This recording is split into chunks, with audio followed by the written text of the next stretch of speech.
Ara,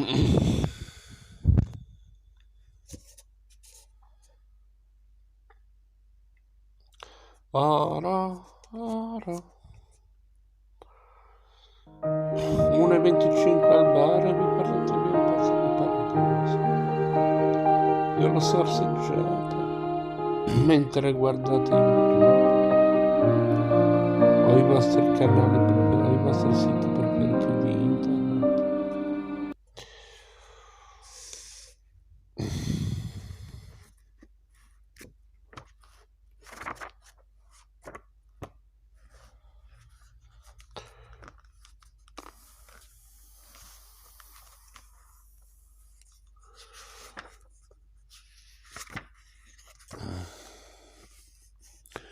Posso avere delle buone ragioni per non dirlo, il mio nome. Oh bella, e se un furfantone che avesse al suo comando una mano d'altri furfanti. Scusate, su della rantega. Perché se fosse solo...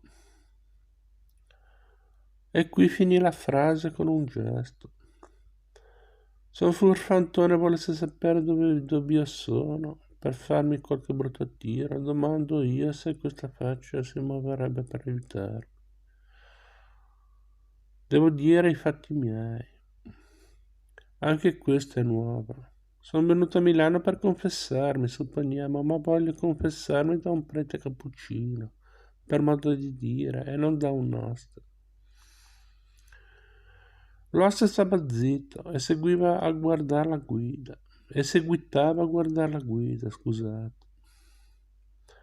la quale non faceva dimostrazione di sorte veruna. A Renzo, ci dispiace il dirlo, tracannò un altro bicchiere e proseguì. Ti porterà una ragione, il mio caro oste, che ti capaciterà. Se le grida che parlano bene in favore dei buoni cristiani non contano, tantomeno devono contare quelle che parlano male. Dunque leva tutti questi imbrogli e porta invece un altro fiasco, perché questo è fesso. Così dicendo lo percosse leggermente con le nocche e soggiunse: senti, oste, come crocchia.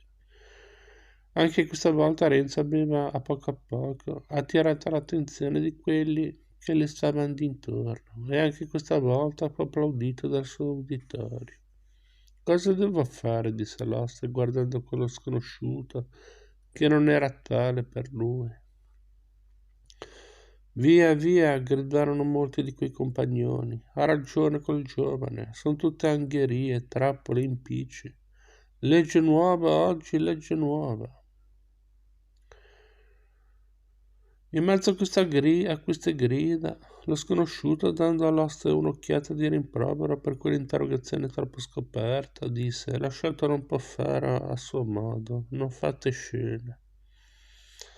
Ho fatto il mio dovere, disse l'oste forte, e poi tra sé, ora ho le spalle al muro.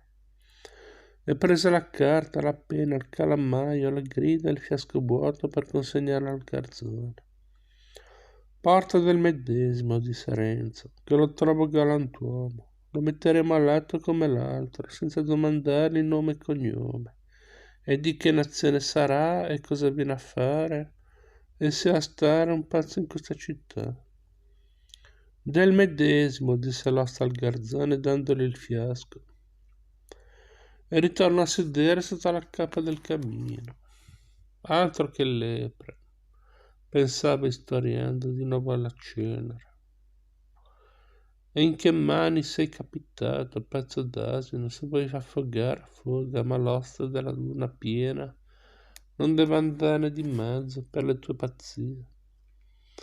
Renzo si ringraziò la guida e tutti quegli altri che avevano preso le sue parti. Bravi amici, disse, ora vedo proprio che i galantuomini si danno la mano e si sostengono.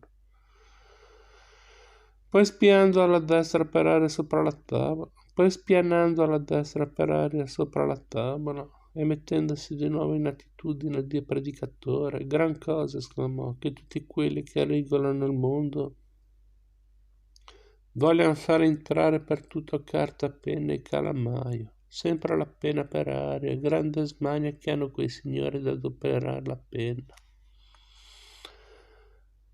Renzo dalle sue generalità allo spione. La sconosciuta guida riporta poi il discorso sulla scarsità di pane per far parlare il suo compagno. Se comandassi io, dice, lo troverai il verso di far andare le cose bene. Come vorreste fare? Domanda Renzo, guardandolo con due occhietti assai brilli e storcendo un po' la bocca, come per stare più attento. Come vorrei fare? Soggiunse quell'altro. Vorrei che ci fosse pane per tutti, tanto per i poveri che per i ricchi. Ah, così va bene, dice Renzo. Ecco come farei, distribuirei il pane in ragione delle bocche. E come si fa, ecco? Dare un bel biglietto a ogni famiglia, in proporzione delle bocche, per andare a prendere il pane dal fornaio. A me, per esempio, dovrebbero rilasciare un biglietto in questa forma. Ambrogio Fusella, di professione spadaio, con moglie e 4 figlioli. Tutti in età da mangiar pane, notate bene. Gli si dia tanto pane e paghi tanti soldi.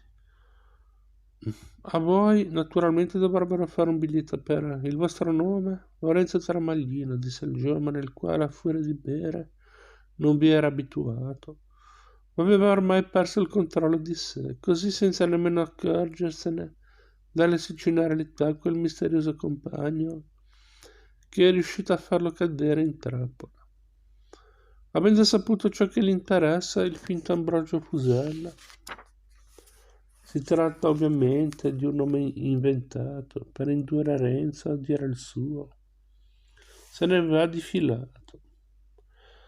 Saliti lì ormai alla testa i fumi del vino, il nostro Renzo, stuzzicato da quella compagnia poco raccomandabile, si abbandona a un parlare sconclusionato, mettendo insieme a Ferrer, il pane, il maledetto ton ton ton delle campane.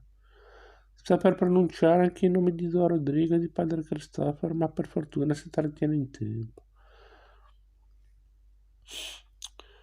Non nomina nemmeno Lucia, anche se a un certo punto il suo pensiero si rivolge a lei con tenerezza.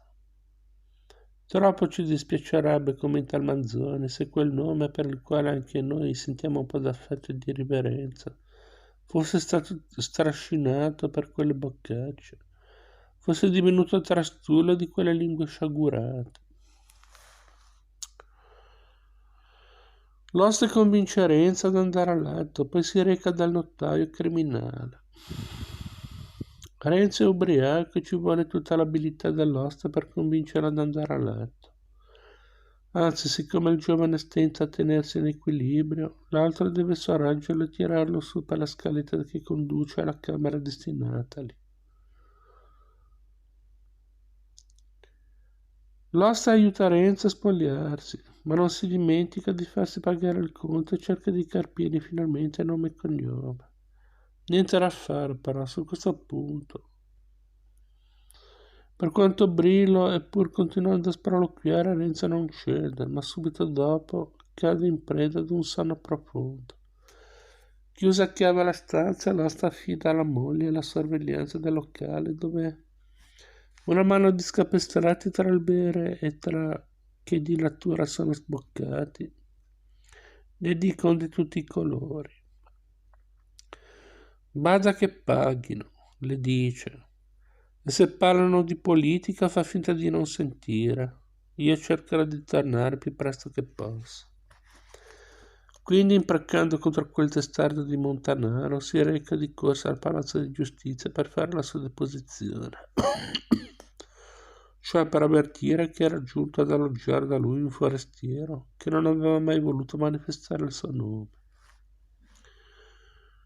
Avete fatto il vostro dovere a informare la giustizia, disse un notaio criminale, mettendo giù la penna, ma già lo sapevamo. Bel segreto, pensò l'oste, ci vuole un gran talento. E sappiamo anche, continuò il notaio, quel riverito nome.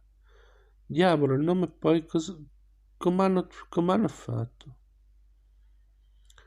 Pensò all'oste questa volta.